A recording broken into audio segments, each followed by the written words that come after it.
Shin Kyokushinkai каратегийн холбоо.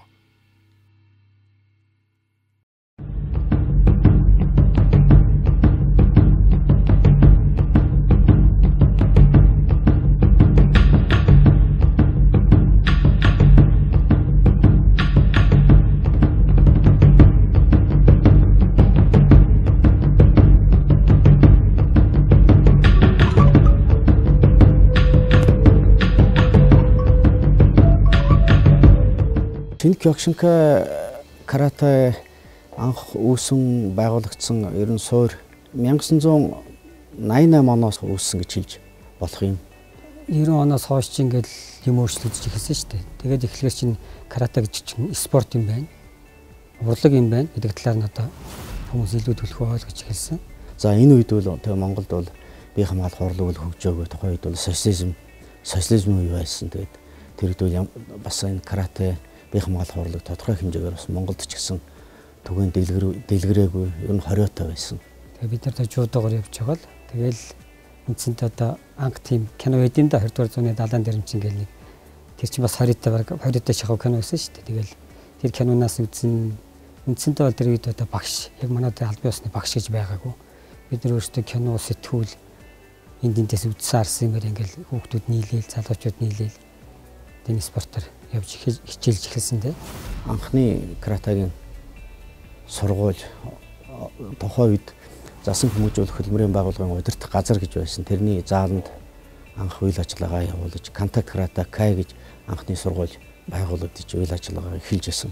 За 1990 онд бид нэр Монголын Kyokushin карате холбоог Монголд анх байгуулсан. Энэ бол бие хамгаалах урлагийн анхны холбоо юм л да.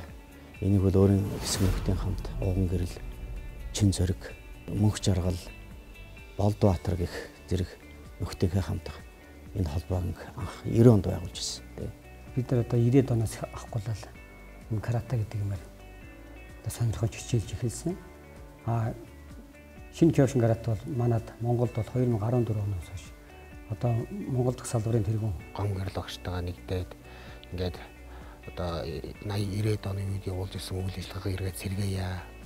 Дахиад биднээс олон улсын түвшинд бас тамирчид бэлтгэе.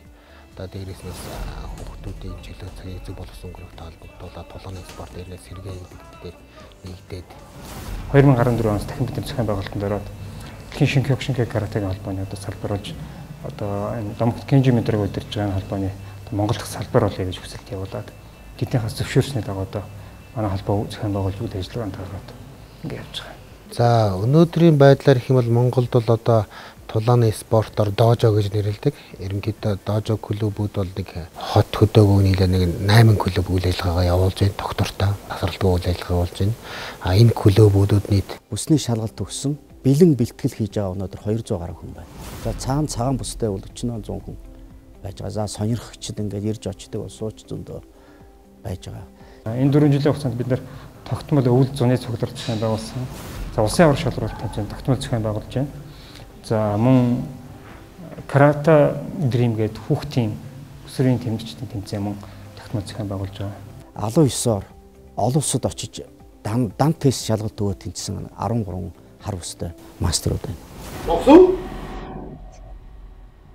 Киксайдай. Йой. Хайма.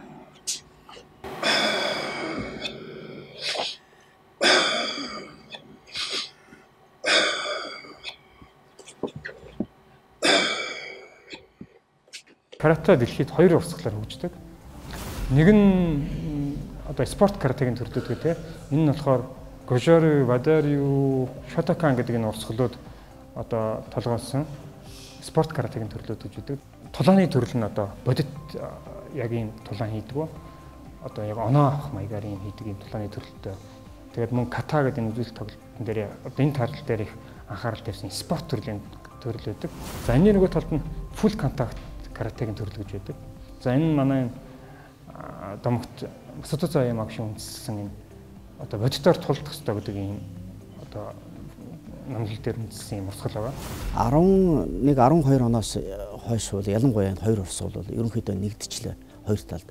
Жишээлбэл одоо full contact каратегийн төрөл гэх чинь 12 оноос нэгдээд 14 он гэхэд 260 дэлхийн холбоо Японд байгаа бие даасан холбоо нэгдээд пул контактын нэг бүтэн цогц нэг одоо ингээд нэг урсгал болж бүгдээрээ нэгдэж нэг тэмцээн явуулж эхэлж байна. За нөгөө спорт чиглэлийг бол мөн адилхан нэгдсэн. Спорт чиглэлийг бол маш олон төрөл шотокан карате, гожүрөө гэх жишээтэй маш олон төрөл байсан бас нэгдсэн. За энэ нэгдэх процесс юутай холбоотой гэхлээр каратег 2020 онд Олимпийн хөтөлбөрт оруулах ийм шийдвэр гарсантай холбоотой. Олимпийн төрөлд орох гэдгийн гол онцлог нь юу гэхээр ер нь бол яг японочууд каратег бол одоо сумутай адилхан өөрсдийн одоо юу спортын төрөл урлаг гэж үздэг. Тэгээ энийгээр японочууд бол бас дэлхийд гаргах олимпиад орлохын тулд бол маш их ажлыг өнгөрсөн хугацаанууд хийж ирсэн. Олон улсын олимпийн хороноос ийм чиглэл өгсөн байна. Ягаад гэвэл энэ олон 200-300 бие даасан бүтэн контакт каратегийн төрөл та нар нэгдээд нэгдсэн одоо нэг том байгууллага болоод ороод ир дүрм тэмцээний дүрм бүх юм ингээд нэгтгээд ороод иргээд. Тэрнтэй холбоотойгоор анхны сая Осакад болсон анхны дэлхийн аврал сургалт тэмцээн болж байна.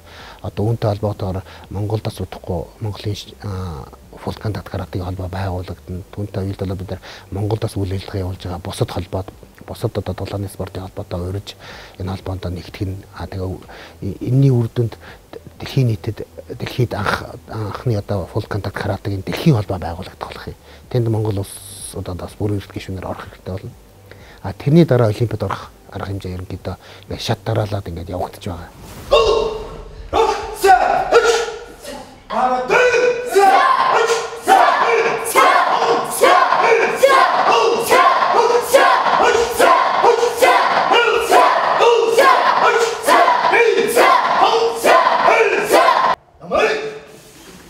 За олон улсын тэмцээнд манай тамирчид Karate Dream гэдэг одоо Японд болдог маш том тэмцээн байдаг.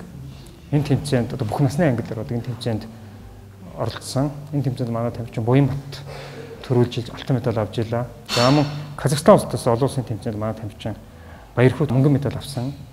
За 4 жилд нэг удаа болдог одоо яг энэ Шинкёкшин каратегийн хувьд одоо олимпик гэсэн үг тийм. Хуучны стандартыг одоо баримталж идэг жингийн зэрэглүүд дэлхийн аврал шалралт тэмцээнд манай тамирчин Батчаргал оролцсон. За манай тамирчдаас сүүлийн 2 жил нэг удаа болж байгаа сүүлийн 2 Азийн аврал шалралт тэмцээнд мөн тамирчид оролцсон. Тэгээд хамгийн сүүлд саяхан Японы Осакад болсон одоо дэлхийн фул контакт каратегийн холбоодод нэгдэж хийж байгаа анхны олон улсын тэмцээнээс манай 3 тамирчин Буянбат хасгаж 65-д, Тэмүүлэн хасгад 75-д, Баярхуу нэмэх 75-д ийм 3 тамирчин амжилттай оролцоод ирсэн. Тэгээд энэ тэмцээн нь бол яг бусад тэмцээнээс нэг онцлогтой нь юу вэ гэхээр дэлхийн одоо 80-90-ад оны үеийн хүүхдүүд бол сандаг байх. Тухайн үед бол тулааны спорт анх хичээлж байгаад бол тулааны спортыг бол гэдэг юм тулаанч одоо кинон дээр гардаг Брюс Ли ч гэдэг юм уу одоо юу гэдгийг тэрүүгээр төсөөлж игсэн. Тэгээд тэр хугацаанд бас энэ тэр үед одоо энэ спортыг дэлхийд дахин таниулж одоо өнөмлгүй амжилтанд хүргэсэн үндэслэгч нь бол Масутацу Аяма гэж хүн байдаг. Энэ хүн маань бол өөрөө бас тухайн үед маш олон тийм мастер шавнартай болоод мастер шавнартай одоо тус бүгдд нь өөрсдийн дэлхийн холбоогоо байгуулах эрх олгосон байдаг. Үүнтэй холбоотойгоор бол Кёкшин карате бол маш олон холбоотод бол одоо 90-ад оны сүүлээс эхлээд 2000 оны ихэр бол маш олон холбоод бол салсан байдаг. Тэгээ энэ саяны Осакад болсон тэмцээний онцлог нь юу вэ гэхээр энэ олон салсан клубүүд маань холбоод маань нэгтгээд эргээд full contact karate гэдэг нэрэн дор нэгдээд одоо анхныхаа тэмцээнийг зохион байгуулж байгаа. Одоо ийм онцлогтой тэмцээн болж байгаа юм.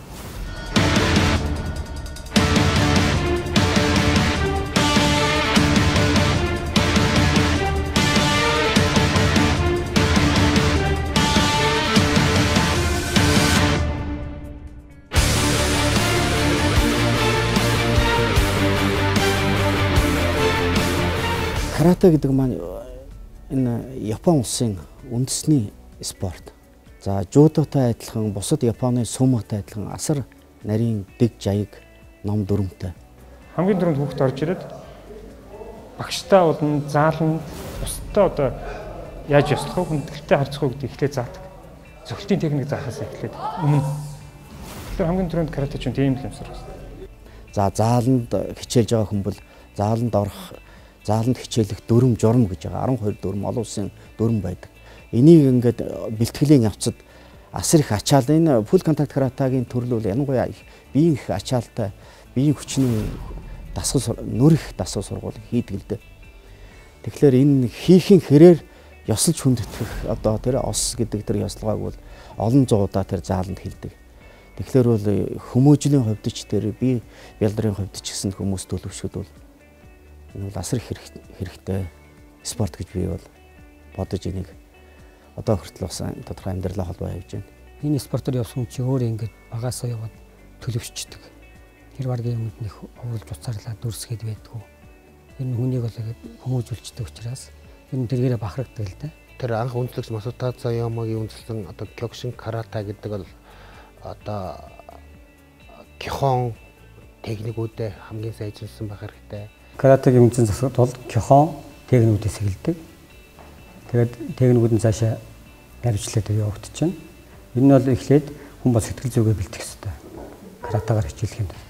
Идо катануудаас хамгийн сайн эзэмшсэн байх хэрэгтэй. Мөн хатуу бит, даманшвар нас харьцсан байх хэрэгтэй гэдэг. Энэ их бэлтгэлжил сургалтын үр дүнд бол хүн өөрийгөө олдог. Хамгийн түрүүн бие бялдраа хөгжүүлэх.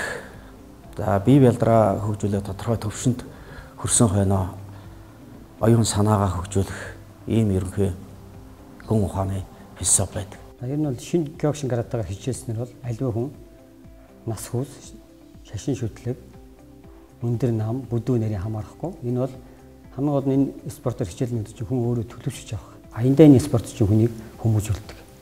Хүн ер нь бол хувь хүн болж төлөвшөхөд энэ шинэ Кёкшин карата бол чухал үүрэг гүйцэтгэх юм. Яагаад гэвэл энэ спортоор явсан хүн дэг жаягаар нь явсан хүн бол хизээж тийм одоо ой урган зантай байдаггүй, төлөв төвшин байдаг, төвчээстэй, хүлээцтэй. Ер нь одоо хүний зан харьцааг төлөвшүүлэхэд асар чухал үүрэг гүйцэтгэх спорт байна. Каратегийн урлаг маань шинэ Кёкшин каратегийн урлаг маань бол өөрийнхөө мөн чанарыг олоход тусалдаг. Карате бол миний мөрөөд.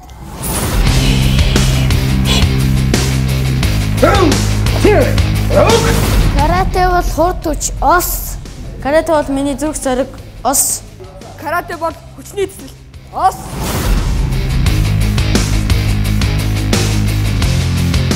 Карате бол миний сэтгэл зүй ос. Карате бол эр зэргийн шалгуу ос. Карате бол хайр ос.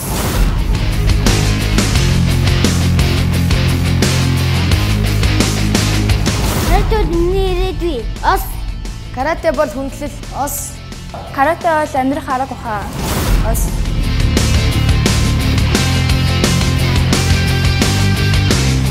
Карате бол төвчээр хадуужил ос. Карате бол бүх спортын нэгдэл. Карате бол амьдрал ос.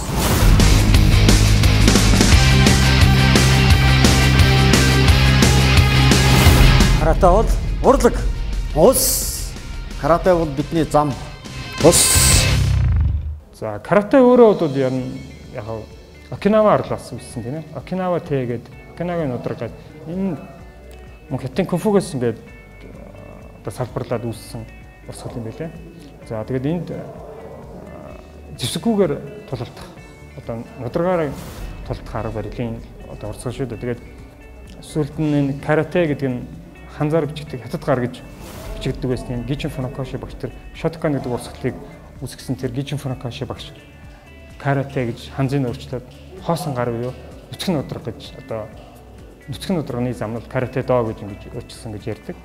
За энэ болохоор зэвсэггүйгээр одоо өөрийгөө хамгаалах одоо дайснаа устгах тийм өөрийнхөө биеийг хүн зэвсэг болгох тийм одоо намдаг юм байгаа юм. Тэгээд техникийн хувьд одоо Гарынхаа энэ одоо энэ ирмэгтэй энийгээр зохих жишээний тэг янз бүрийн дасгалын хөдөлгөөнүүд юм байдаг. Арга техник бусад спортоос ялгах юм маш их олон тийм детальсан юм юунууд ихтэй. Арга техникүүд ихтэй. Хөлийн бүх шилтийн хөлийн одоо бүхэл аюултай хэсгүүдээр давтлах ийм давтлахаа мөн зэвсэгтэй болон зэвсэггүй хүний эсрэг бүх төрлийн хамгаалалт хийж болох юм техникүүд ингээд карате гэдэг нь өөрөө ингээд зэвсэггүйгээр тулалдах бүх тийм цогц. Бүх спортын одоо нэгдэл гэж ойлгодог.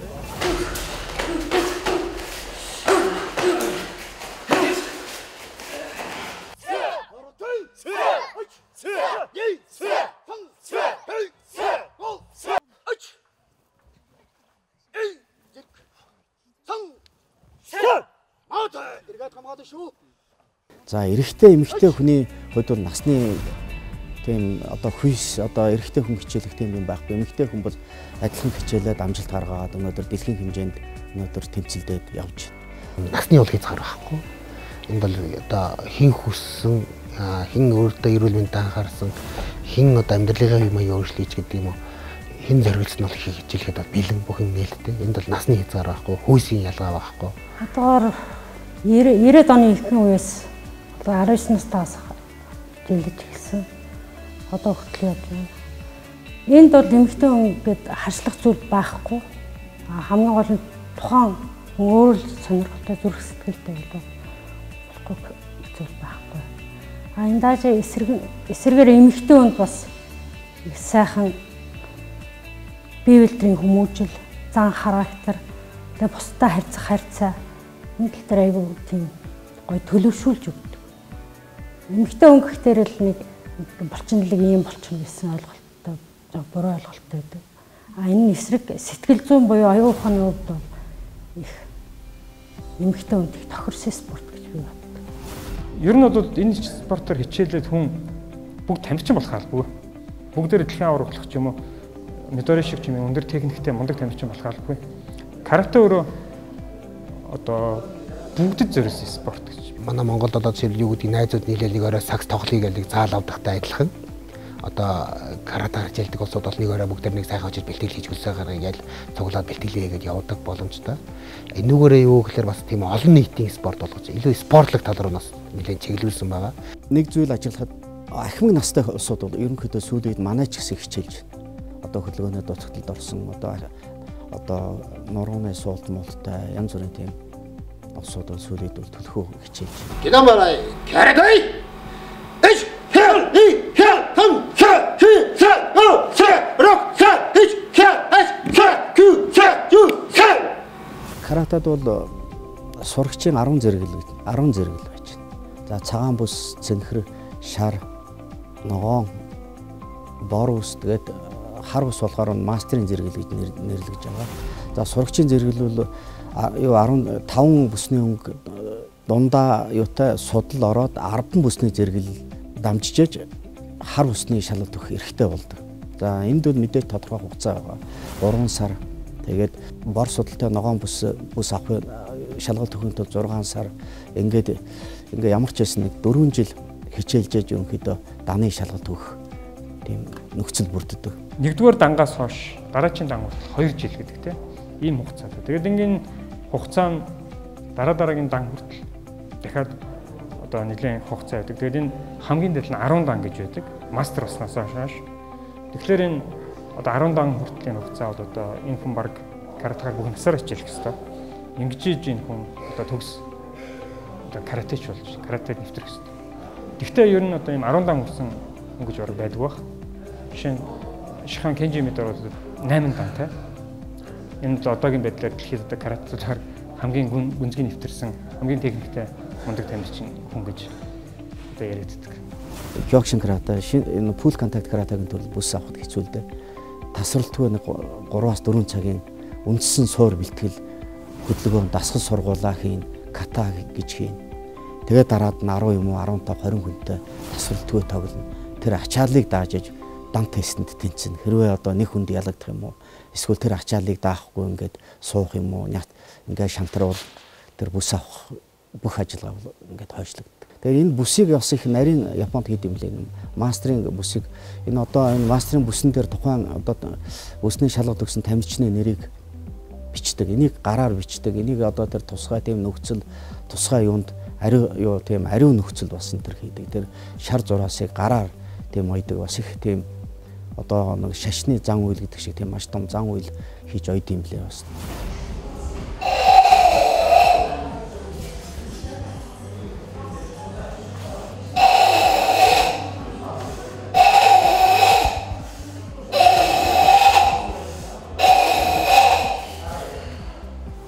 Өнөөдөр энэ спортоор Монгол 30 жил болж ах шиг байна. За энэ хооронд би бас олон зуун шавнар, олон зуун залуучуудыг Монголын тусгай хүчин одоо олон зуун залуучуудыг төрүүлээ. Монголын өнөөдөр шилдэг сор болсон өнөөдөр зодоомчд бүгд л би шалгалт авч ил байсан наран дунгаа амраа висгалан одоо хэн бэдэ одоо Монголын саруулууд Бач жаргал одоо Монголын бүхэл зодоомчлол одоо Кёкшин каратагаар дамжиж байсан.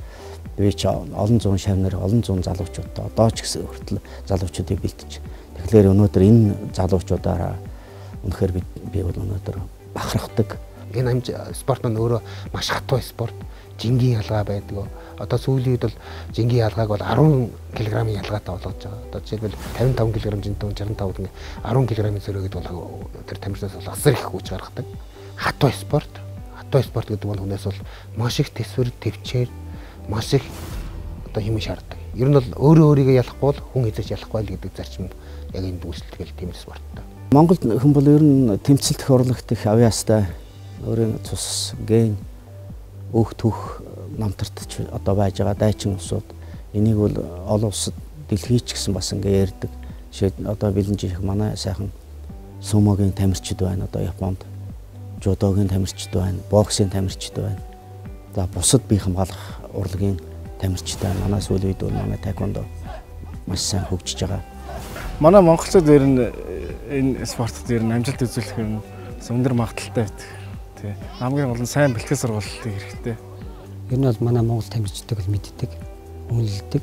Тэгээд ер нь бол Японы талдаа бол суумоогоор бас илүү төлхөө мэддэг.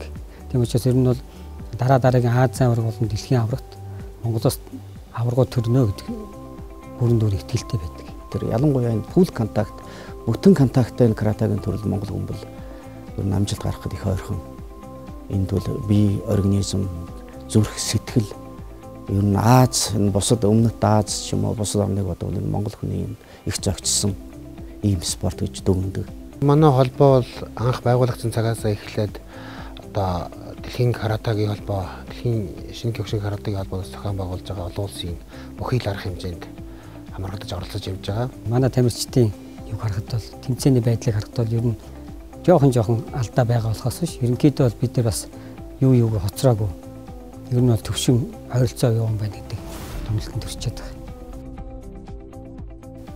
Энэ карата бол одоо миний яг хэлэхэд миний хоёр дахь амьдрал.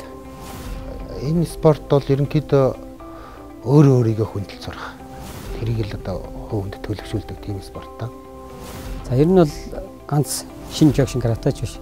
Энэ тулааны урлагаар явсан хүмүүсийн амьдралын ноён нуруу чөг шугмыг энэ спорт олгож өгдөг л гэсэн.